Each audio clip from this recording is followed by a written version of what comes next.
Ini perlu diketahui. Jadi kalau sampean merantau terus agak miskin, agak susah itu masih sepele. Dulu itu Yasir itu sampai meninggal demi bela-belain agamanya Allah. Sebetulnya bersamaan dengan itu Bilal, tapi Bilal gak jadi mati karena ditebus ya Pak Abu Bakar. Ini penting sejarah ini untuk melatih kita ikhlas. Terus misalnya ada seorang mubalek atau siapa saja yang dengan tanda kutip kadang merasa fasilitas dari yang undang kurang ini kurang itu. Sekarang itu enak, pidato atau dakwah itu sudah diletakkan di depan, disuruh ngomong, kadang dihormati macam-macam. Dulu itu enggak, yang namanya dakwah itu pasti dipukulin. Jadi dulu yang namanya dakwah mesti apa? Dipukulin, disiksa. Sekarang yang namanya dakwah itu dihormati. Jadi kalau ada yang masih ngeluh itu keterlaluan, karena sudah sedemikian rupa. Kemudian setelah Yasir dan Sumayyah itu meninggal, Ammar itu ikut Rasulullah SAW di Madinah. Dia akhirnya juga tuwfiya syahidan bela Sayyidina Ali. Terus di antara khazanah Islam itu tidak hanya cerita keceriaan, tapi juga cerita penderitaan. Bapak saya itu ketika saya latihan ngalim, itu yang paling saya kenang setiap ngimami subuh itu baca ayat wasama idatil burud wal yaumil mau'ud. Saya cerita sedikit, semoga teman-teman Korea, terutama yang di Masjid Ammar bin Yasir ini, karena tadi dengar, saya sungkan mau cerita keceriaan karena namanya Ammar bin Yasir, ini nama penderitaan. Bapaknya yang menderita, anaknya menderita. Semoga yang pakai nama ini sudah selesai penderitaannya, karena sudah dihabiskan oleh keluarga Ammar bin Yasir, sehingga stok penderitaannya sudah selesai. Seperti miskin kita, buyut kita miskin, bah kita miskin, masa sampai cucunya masih miskin. Semoga malaikat yang ngurus miskin sudah selesai. Di surat wasama idatil burud itu asbabil burudnya adalah para sahabat ketika sering disiksa oleh orang-orang kafir, mendapat perlakuan buruk dari orang-orang kafir. Kalau dalam bahasa agama itu udzibu fillah, mereka disiksa demi bela-belain agama Allah. Itu karena tahu Rasulullah SAW itu doanya mustajab. Itu ngerayu gini sama Rasulullah, ya Rasulullah, engkau kan doanya mustajab, kita ini disiksa terus, mbok berdoa supaya keadaan ini berubah 180 apa? Pas itu orang Islam baru 6, baru 12. Karena umat Islam dulu masuk Islam itu satu. Jadi kenangannya Abdul bin Mas'ud, saya orang ke-6. Kenangannya siapa? Saya orang ke-7. Satu. Singkat cerita, Rasulullah yang akhirnya mendengar itu, pertama Nabi itu agak rileks. Kemudian Nabi kaget, akhirnya beliau marah. Jadi Nabi itu unik, dimintai doa untuk supaya ada jalan keluar atau ada kemenangan Islam, Nabi marah. Dan kemarahan ini yang kita tiru, tapi bukan marah emosi kayak kita itu. Marahnya Nabi itu beda dengan kita. Kalau kita marah itu emosi terus nggak karu-karuan. Kalau Nabi itu marah itu ghirafillah, jadi apa ya? Ada ekspresi kejengkelan untuk menunjukkan kalau itu sesuatu yang tidak baik. Kalau marah kita kan emosi, dendam, terus nggak karu-karuan. Nabi kaget, terus beliau duduk ngendikan begini, apa kamu minta menang sekarang, kamu minta futuhat sekarang, kamu minta kebahagiaan sekarang? Dulu kata Nabi, inna mangkana qablakum, orang-orang sebelum kamu ketika iman itu layu do'ulahul min syarfi mafroqi roksi, geraji itu diletakkan di sini, terus digeraji fayasubuhu sikan, kemudian dari digeraji itu terbelah menjadi 2. Intinya kamu baru gini saja cemen, baru ngumpulin uang untuk beli gereja jadi masjid saja sudah cemen. Harusnya berjuang itu kayak orang dulu, taruhannya apa? Nyawa digeraji. Sekarang enggak banser kan? Ya gak apa-apa, daripada ngawal artis ya ngawal kiai. Kalau dia ngawal artis cantik kepikiran terus gak bisa tidur, mendingan ngawal kiai. Saya ulang lagi ya. Jadi Nabi memperbandingkan wa inna mangkana qablakum, orang sebelum kamu gara-gara berjuang itu layu do'ulahul min syarfi mafrana iman Yudha'ulahul ukhdud, dibikinkan ukhdud. Ukhdud itu parit, cekungan parit atau ya parit lah kalau orang Jawa bilang. Terus diisi api. Diisi api yang menyala-nyala. Setelah itu orang-orang yang iman dicemplungkan di situ, kemudian yang nyemplungkan tertawa-tawa melihat orang Islam atau orang yang iman kejat-kejat di api itu. Kayak apa susahnya? Nah, itu yang disebut di wasama idzatil buruj wal yaumil maut wa syahidil wa masyhud qutila ashabul ukhdud terus annari dzatil waqud itsum 'alaiha qurun wa hum 'ala ma yaf'aluna bil mu'minina syuhud. Jadi api diparit dinyalakan ya kayak api yang dipakai bakar apa itu, bukan bata, yang lebih ekstrim untuk bakar gamping itu. Nah, untuk bakar kampur itu kan ekstrim betul, di cekungan terus apinya besar, pohon kelapa saja gak dipecah ya, langsung utuh. Ya langsung hangus saking panasnya Pak. Nah, itu orang Islam dicemplungkan di situ sambil dikepok tertawa-tawa. Di sini annari dzatil waqud idzum 'alaiha qud. Mereka yang menyiksa itu duduk-duduk di situ melihat kejat-kejatnya orang-orang Islam. Wa hum 'ala ma yaf'aluna bil mu'minina syuhud. Dan mereka menyaksikan kematian itu. Suama naqawum minhum illa yu'minu billahil azizil hamid. Dan penyiksaan itu semua hanya karena yang disiksa mempertahankan iman kepada Allah Subhanahu wa ta'ala. Kayak jadi saya itu kan kecelok kiai, kecelok wong alim. Itu kalau nuntut orang yang undang kita itu malu betul. Kita sekarang itu sudah enak, pidato dikasih fasilitas, mubalek dikasih fasilitas, bahkan difasilitasi dikawal apa? Banser. Karena kalau nggak dikawal banser, kiai itu kalau makan jajan sidik, kalau nggak ada banser nggak ada yang habiskan. Ya hikmahnya ya itu. Makanya kalau makan dia senang pinggir apa? Kiai, karena pinggir kiai kan paling plak. Nah kiai itu kan kalau makan mesti sedikit, lama tirakat. Nah ini yang penting ya bansernya itu. Jadi ini penting sekali. Kiai sekarang mubalek termasuk jenengan ini juga dai-dai Allah. Yang sampean alami di sini itu masih gak sebanding dengan yang dialami para sahabat, para orang-orang. Sehingga Rasulullah ketika ada sahabat yang minta cepat ada futuhat, cepat ada kemenangan, Nabi marah. Kamu baru gini saja cemen, kira-kira gitu kalau bahasa Indonesia. Kamu baru gini saja cemen. Orang-orang dulu gara-gara iman digergaji, gara-gara iman dibakar di api, gara-gara iman ngalami seperti ini. Akhirnya sahabat nangis, ya sudah ya Rasulullah, kita tidak akan cemen lagi.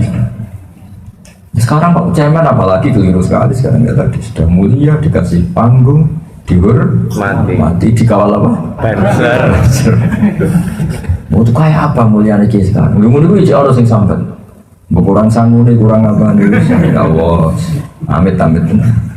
Jadi tobat non. Tobat bukan masyarakat dok, kiainya juga harus.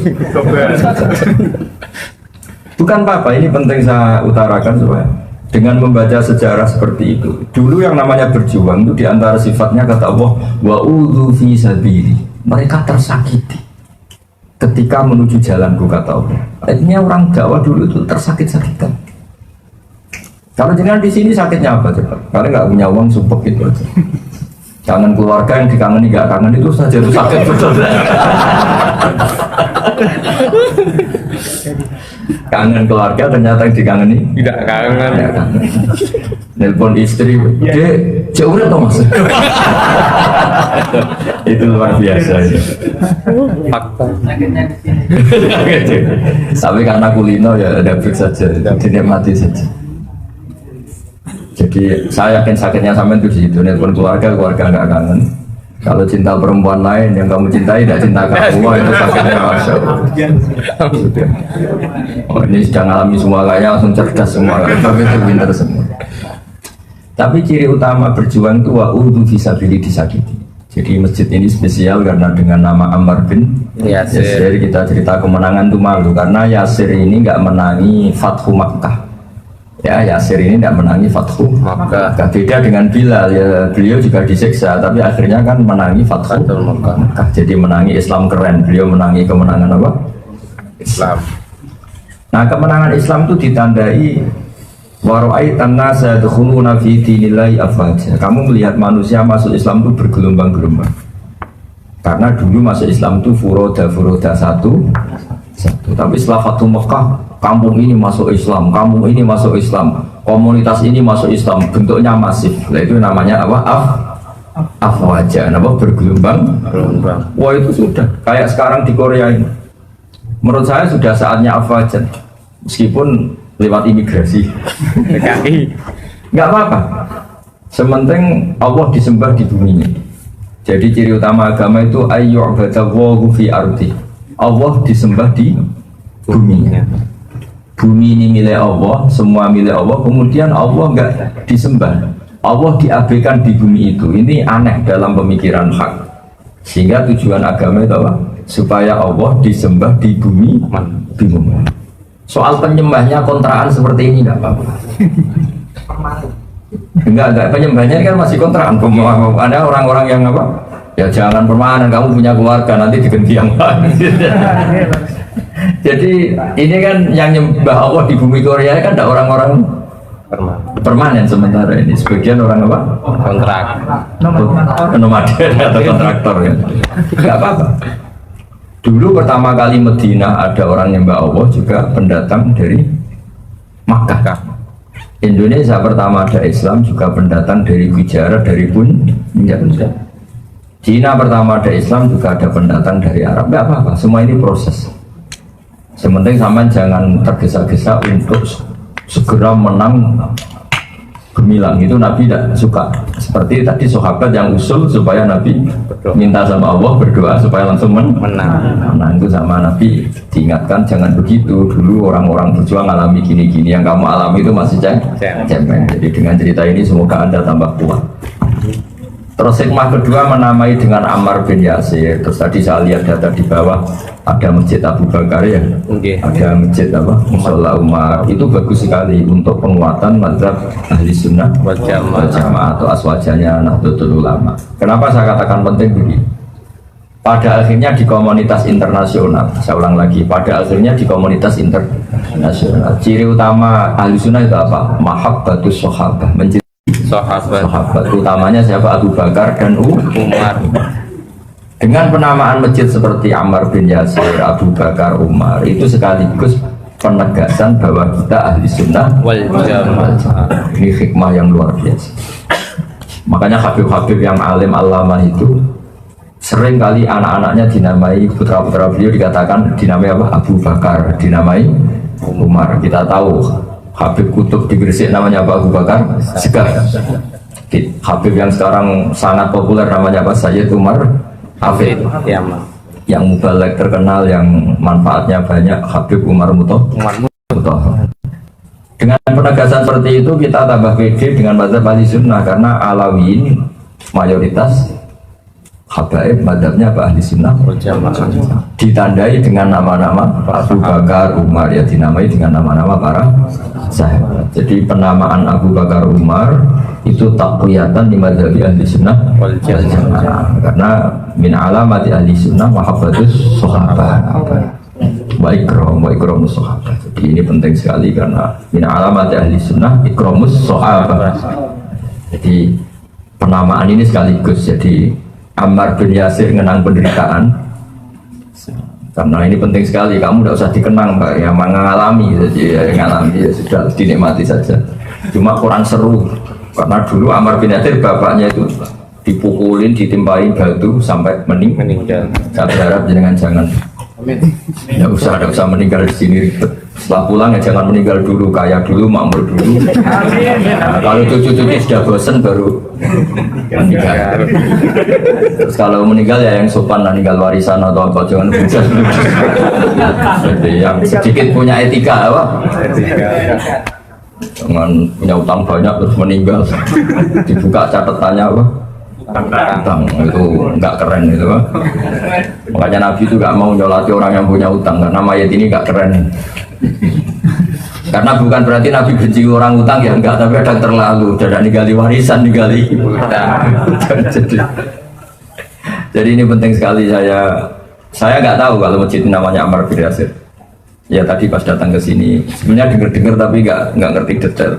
Karena di sahabat itu ada yang namanya Amr, ada yang namanya Ammar, ada yang namanya Umar. Nah tadi jadi asma'us sahabat imma Umar, Amr, Ammar. Nah, itu kan al-farqu yasir, perbedaannya kecil. Nah, makanya saya tadi Amr apa Ammar. Setelah datang ke sini benar-benar tahu kalau itu Ammar. Jadi harusnya nanti kalau ngeja lagi mimnya 2 ya, apa itu M-nya 2 ya, kapan ya? Karena memang tulisannya ain, mimnya tasdid. Ya, kapan-kapan kalau ngeja apa? Mim apa M-nya ditulis apa? 2. Double ya, double M ya. Ditulis double M karena apa? Ditasdid. Namanya Mang Ammar bin Yasir.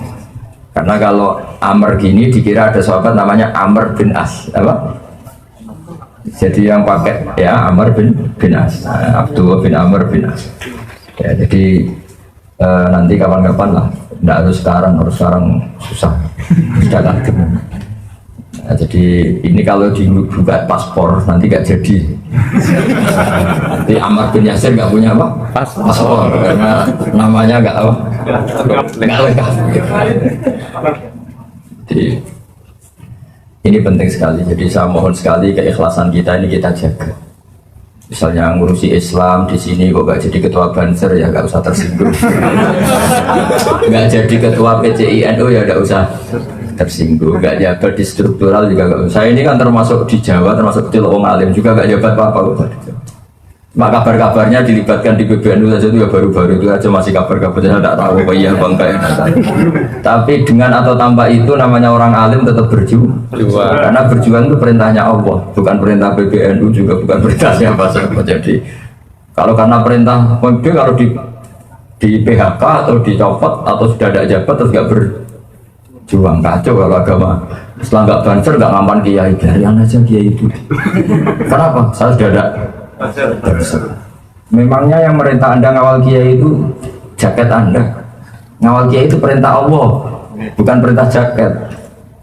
Jadi meskipun sudah tidak berjaket banser, kalau ada kiai ya di awal. Cuma kiai yang kurang gaya kan gak keren kalau gak ya halal watan. Tapi ini penting sekali, cerita seperti ini penting sekali. Jadi Rasulullah itu sangat-sangat duka, sangat marah ketika ada sahabat minta Islam secepatnya menang, karena itu menyalahi sunnatullah.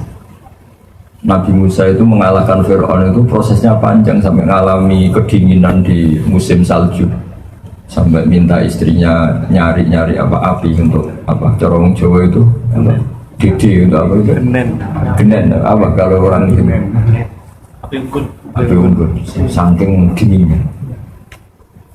Terus dia kecilnya dilarungkan di sungai Nil, mengalami macam-macam.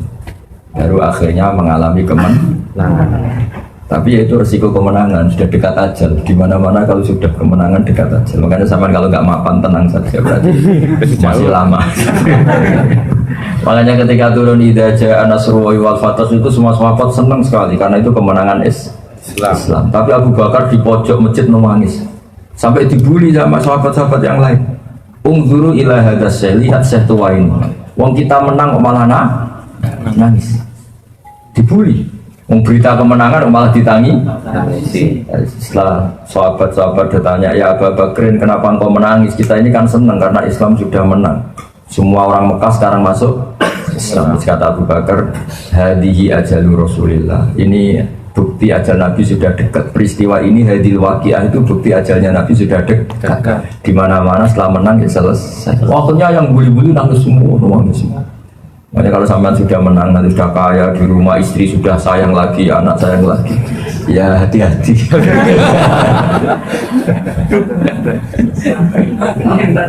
Tapi tidak, insya Allah tetap sampai tua karena ya Allah seakilah melaratnya kan 20 tahun, insya Allah nanti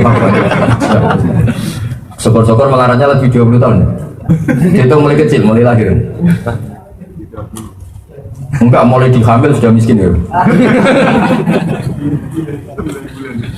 Iya kan mulai mulai di kandungan kan orang tua kita sudah miskin. Wah lama lah miskin. Nah insya Allah nanti kayaknya juga. Nah, yang terakhir hadis khusus tentang Ammar bin Yasir ketika disiksa sama istrinya Sumayyah itu Nabi ngendikan begini, Sobrun ala Yasir fa inna mau'idakum al jannah. Sobrun ala Yasir fa inna mau'idakum al jannah. Sudah kamu sabar saja. Ya kamu sabar saja. Gara-gara peristiwa ini kamu atau sampean semua pasti akan masuk surga. Jadi termasuk sahabat yang dinas pasti dakhalal jannah. Meskipun semua sahabat kita yakin dakhalul jannah, semua sahabat ahli surga. Tapi di antara yang dinas secara spesifik adalah siapa? Keluarganya Ammar bin Yasir. Sobron ala Yasir fa inna mau'idakum al jannah. Assalamualaikum warahmatullahi wabarakatuh. MC-nya mana?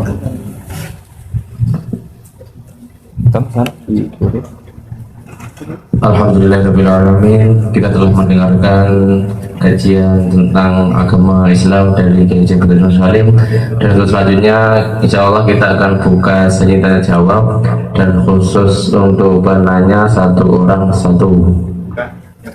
Semuanya 3. Semuanya 3 pertanyaan. 3 orang ya. Oke, Kang Haji Anam.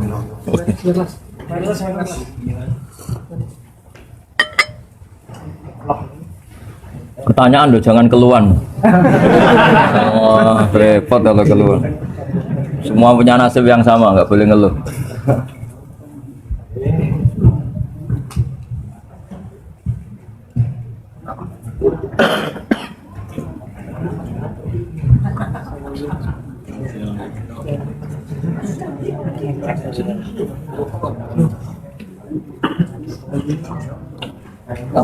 Tata kelam Langsung mawon.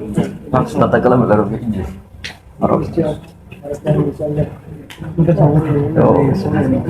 oh review Langsung mawon.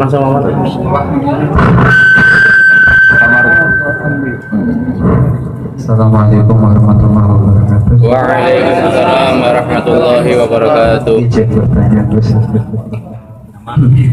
Agak sedikit kira-kira ini. santai aja. Jadi gini Gus, nama saya Khairul Anam, hanya Anam, asli Brebes. Jadi gini Gus, sebenarnya pertanyaan ini diajukan oleh rekan saya sesama pekerja juga di sini. Beliau bertanya kepada saya karena saya nggak tahu, saya jawabnya kan nggak tahu gitu. Nah, pinter kalau nggak tahu jawabnya nggak tahu. Jadi gitu Gus, yang pertama, poin pertama itu dia ngomong itu gitu Gus, apa namanya? Jadi kan istri itu adalah tulang rusuk dari suami. Kok tahu? Persepsi dia gitu Gus. Saya hanya menggarisbawahi seperti itu. Kemudian yang kedua, kalau menyakiti itu kan dosa buat yang dosa buat yang menyakitinya. Persepsi dia begitu. Kemudian dia bilang seperti itu. Kalau semisal kalau semisal kalau semisal ada seorang suami nikah lagi itu bagaimana gitu kan, itu yang pertama. Ya siap dimarahi. Katanya kan istri itu kan kalau menyakiti dari diri sendiri, persepsinya itu sama saja dosa. Nah kemudian setelah itu kalau semisal istrinya sakit terus sampai meninggal itu otomatis dosanya terus terjun istrinya itu hidup. Persepsinya seperti itu. Kemudian yang kedua, dia bilangnya ini sedikit sensitif, mohon maaf. Jadi yang kedua dia tuh bilang seperti ini. Nah, yang kedua itu kalau semisal katakan dia itu bilang gini, kalau semisal saya katakan dia seperti aja seperti itu saya, kemudian bilang sama istri saya, suruh istri saya itu nyari wanita lain, kemudian bersama dengan istrinya itu melakukan hal yang seperti dilakukan suami istri. Nah itu kan kata dia itu kan cuma satu kali. Nah cuma satu kali berarti dosanya cuma satu kali, nggak seumur hidup. Nah persepsi dia itu seperti itu, dia bertanya kepada saya gimana hukumnya gitu kan. Dosa yang terus menerus karena istrinya sakit karena dipoligami, atau melakukan hal seperti itu hanya dalam satu hari. Dia bertanya seperti itu bos. Apa pencerahannya? Ini yang ahli gitu siapa ini? Benernya ini. Ya bagus lah. Begini ya, jadi pertanyaan seperti itu kategorinya ini keluhan. Ya kalau tanya gimana hukumnya poligami hubungannya dengan istri, ya jelas siap perang gitu ada itu pasti. Kalau hukum dasar dalam Islam memang jelas boleh, tapi ya boleh dan siap pada resiko, ya sudah biasa saja, nggak usah. Kalau dosa dan tidak dosa itu ya tergantung, artinya tergantung itu sakit menyakiti itu kan relatif. Kalau suatu haram ya dosa, kalau tidak ya dosa satu ya dihitung satu, masa satu dihitung seumur hidup. Tapi kalau akibatnya seumur hidup itu kan karena apa ya, melankolis lah. Perasaan tersakiti itu kan melankolis, tapi sebetulnya kadang nyakitinya tetap satu kali. Misalnya sebenarnya sebaliknya juga bisa, istri kamu nyakiti kamu, dasar wong lanang kayak monyet gitu. Itu kan kalimatnya sekali, tapi sakitnya kan berlanjut. Jadi ya sama. Nanti tanyakan malaikat bagian nulis, ini dosanya ditulis berapa ini. Jadi wilayah-wilayah seperti itu yang penanya sampean itu juga gaya-gaya nantok. Karena apa ya? Problem sosial itu kan memang lazim ya. Jadi kalau milih merantau di Korea misalnya, mungkin cari uang gampang, tapi resikonya jauh dari apa? Keluarga. Kalau kumpul keluarga, nyari uang susah, tapi dekat keluarga. Tapi resikonya apa? Dimarahin, diomelin. Ya sudah hidup ya seperti itu. Ya biwakum ayyukum ahsanu amala. Saya punya data kitab yang saya kenal bagus sekali. Kitab itu cerita begini. Semua yang ditakdirkan Allah itu baik, yang nggak baik hanya satu maksiat. Karena nggak boleh kamu zina, maling berdasar kodok qadar. Jadi asal tidak maksiat itu sesuatu pasti positif. Termasuk beliau mencontohkan gini, contohnya pasti unik. Ini terutama yang punya teman-teman banyak. Kata siapa dia teman akrab, setelah saya miskin gak dijenguk lagi, padahal zaman saya kaya sering kesini. Banyak gak orang miskin yang jatuh miskin bilang gitu? Zaman kaya temannya banyak, zaman miskin hilang ditinggal. Itu kata kitab itu bagus. Allah mentakdir begitu itu bagus. Coba kamu kaya raya dulu sering traktir temen, terus numpak limusin bareng kemana-mana. Tadi saya diantar limusin Korea. Orang miskin teman tetap ke situ. Padahal kamu nyuwun sewu sudah buruhnya orang bikin bata, buruhnya orang manol kerja di pasar, malah malu tuh jadi tontonan. Artinya Allah mentakdir saat kita miskin teman tidak ngejenguk itu bagus. Kalau kita miskin terus teman-teman jenguk malah jadi tontonan. Pernah kaya raya traktir ditilihi temen, pas buruh di rumahnya orang milih ditilihi apa milih enggak? Ya. Malu kan? Artinya sebetulnya keluhan manusia itu cemen saja bilang apa? Oh kalau zaman saya jatuh udah ada yang jenguk saya. Kalau pas jatuh dijenguk kan malu. Mana ya temanku? Pas dijenguk guru foto di rumahnya orang pas dibentak lagi. Padahal dulu bos. Artinya gini loh, kalau Allah sudah mentakdir sesuatu itu pasti maslahat. Mungkin maslahatnya kita jatuh itu teman-teman lupa, terus kita bisa introspeksi, bangkit lagi lah. Nanti kalau sudah bangkit temannya datang lagi sudah pakai baju bagus, udah keren. Jadi artinya gini loh, banyak keluhan-keluhan manusia sebetulnya nggak proporsional gitu. Allah sudah menyiapkan seperti itu. Misalnya Allah bikin rata-rata istri itu cerewet. Memang lelaki gak dicereweti, terus turu ngopi. Barokahnya cerewet ini ada pelecut apa semangat. Kalau Mbah Mun guru saya kalau guyon, ke di bojo konaan riman fakir selawase. Wong lanang rai-rai gini kok bojone riman, wes mesti tak jamin turu mangan roti, rokok turu mangan ngopi. Kok sambil nunggu mati. Barokahnya sampai begini, barokahnya apa coba? Kecerewetan. Jadi artinya kalau Allah bikin sesuatu itu sudah dipertimbangkan kira-kira gitu bahasa manusianya apa. Jadi nikmati. Begitu juga poligami. Poligami itu dihalalkan Islam, tapi kan dapat nikmat. Masa dapat nikmat gak dapat umpatan, gak dapat maki-makian, ya sudah lah. Tinggal kita nonton saja. Ya, artinya sesuatu bilang kan pasti ada resiko. Makanya saya sering bilang ke teman-teman, saya datang kalau kamu poligami, tapi ada resepsinya. Waduh, gak resepsi, perang. Ada yang berani poligami pakai resepsi? Bisa perang. Jadi menurut saya kita ya jangan merubah hukum Islam, tapi yang ngitung kekuatan, kekuatan dan kemaslahatan. Makanya kata Quran, wa in khiftum alla ta'dilu ya fawahidatan. Kalau kamu merasa takut tidak adil ya cukup satu. Kalau kamu bukan sekedar takut tidak adil, pasti tidak adil. Rai-rai gini itu pasti tidak adil. Ya saya kira demikian. Monggo pertanyaan selanjutnya. Monggo Pak Ustadz muda dari Nusa, Kang Jumadi.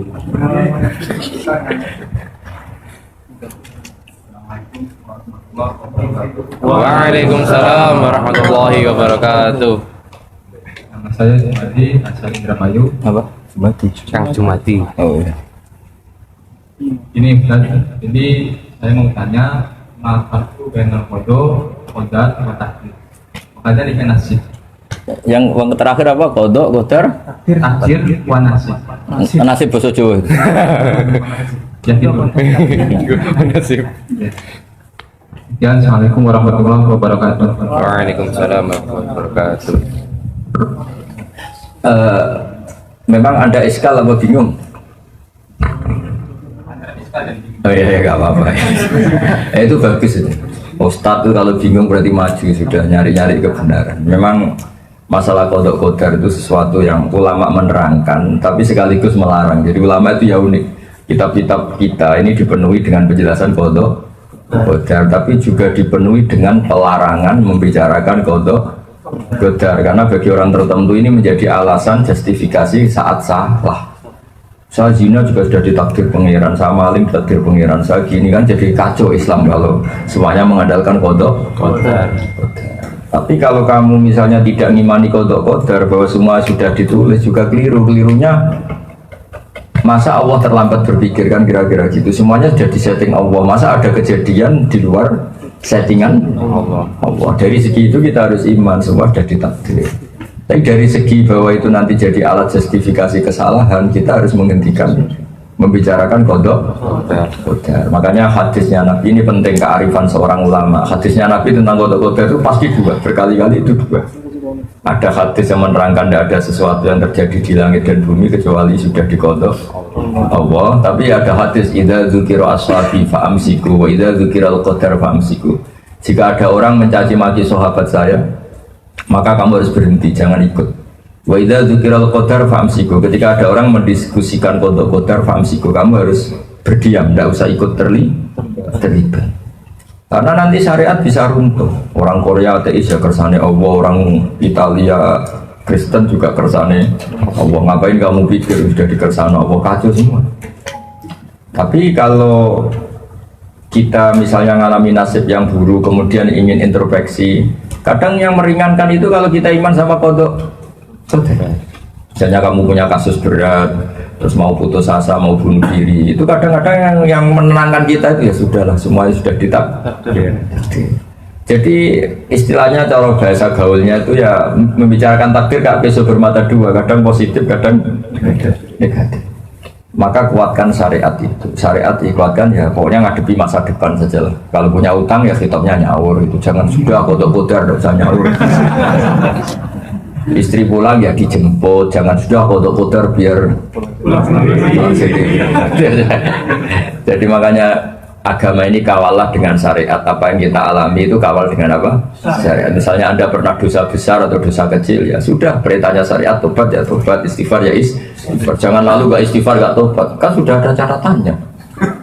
Jadi makanya tentang kodok-kodar itu semua ulama ya, karena beliau warasatul anbiya, ngendikannya dua kali. Ada saatnya baik dibicarakan, ada saatnya baik tidak dibicarakan. Yang terakhir kan. Monggo untuk yang terakhir. Assalamualaikum warahmatullahi wabarakatuh. Saya Mardiono dari Malang. Ingin bertanya masalah khusyukan sholat. Iya, iya. Kami di sini sebagai PKI mungkin untuk mencari waktu-waktu sholat itu amat sulit ya. Jadi mencuri waktu kayak gitu. Apakah sholat yang tidak khusyuk itu bisa diterima oleh Allah Subhanahu Wa Taala? Karena kami sholat waktu mesin berbunyi kayak gitu dan mencuri waktu kayak gitu. Terima kasih. Assalamualaikum warahmatullahi wabarakatuh. Waalaikumsalam warahmatullahi wabarakatuh. Begini, siapa namanya tadi? Gini Mas Mardiono apa Margiono? Oh, Margi itu jalan ya. Ono itu ada ya. Wah, selalu ada jalan. Termasuk jalan untuk nyuri-nyuri waktu untuk sholat. Begini, saya senang sama pertanyaan Anda karena apa ya? Bikin jalan begitu. Jadi khusyuk itu kalau tasrifan sorosnya itu khosa'a yakhsha'u khusyukan apa? Khosa'a yakhsha'u khusyukan. Khusyuk itu maknanya takut. Takut kepada Allah. Sehingga menurut saya pekerja-pekerja Korea gini, tampang-tampang begini sudah nyari uang kerja di negara ateis, terus ada waktu kencing ya biasanya nyuri waktu sholat tuh 5 menit itu karena izin untuk apa?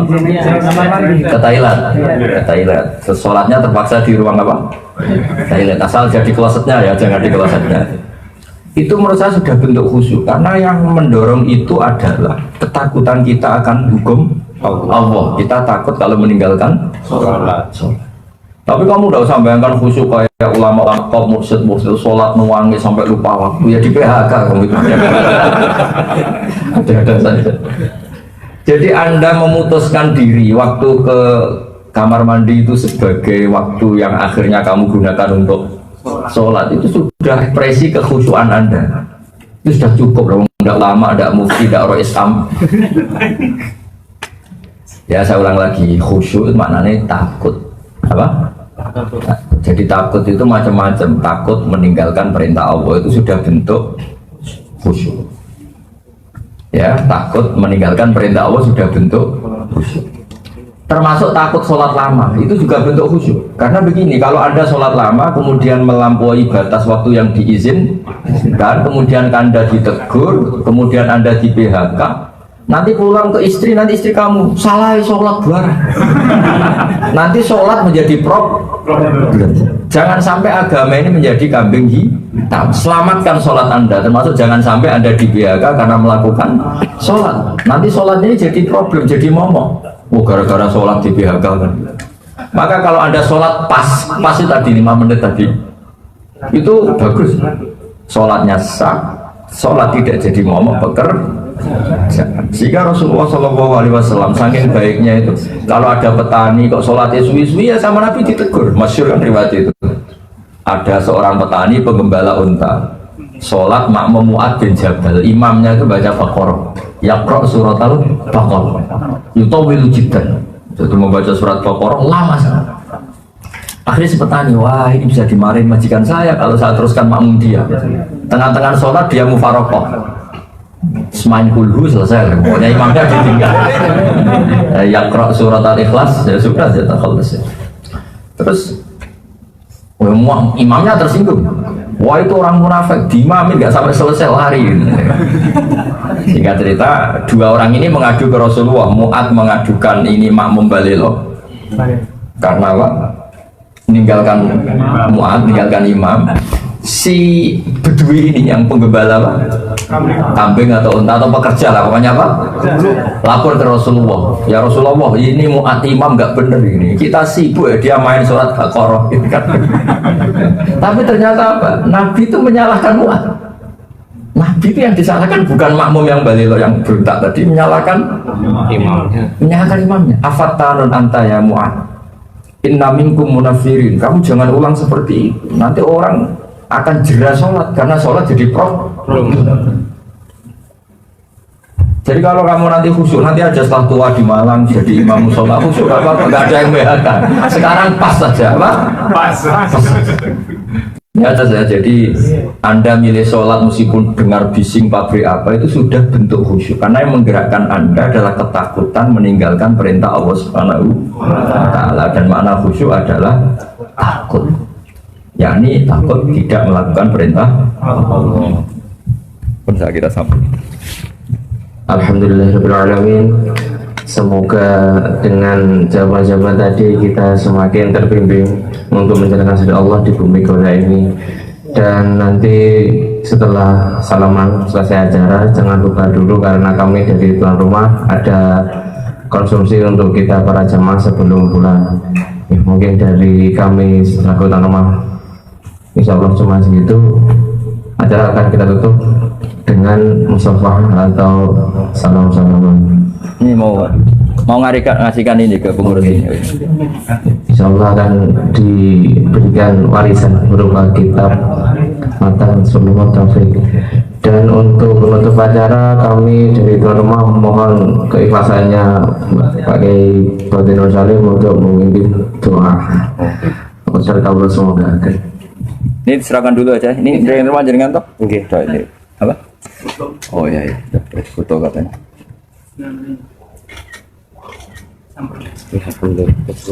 Bismillahirrahmanirrahim. Nahmadu wa yaghfiru ya syakuru wa sallallahu ala sayyidina Muhammad wa ala alihi wasallam. Allahumma ya wa ij'alna mutawadina fika mutanasirina fika mutabadilina fika fi ilai kalimatika ya wa iqami syairika wa iqami tauhidika wa tasbihata aqimna ya Allah fi syuhidika fi ayyi masjidin kunna wa fi ayyi ardin kunna ya Allah yassir umurana wa jannibna al-usra ya Allah Allahumma rizqna al-yusra wa jannibna al-usra ya Allah Allahumma yassir wa la tu'assir fa inna taysir al-asir alayka yassir wa anta ala ma tasha'u qadir wa bil ijabati jadir innaka ala kulli syai'in qadir rabbana atina fid dunya hasanah wa fil akhirati hasanah wa qina adzaban nar wa bij'alni muqimas sholati wa min dzurriyyati rabbana taqabbal du'a sallallahu alaihi Muhammad wa alihi wasallam subhana rabbika rabbil izzati amma yasifun wa salamun alal mursalin walhamdulillahi rabbil alamin sirril fatihah.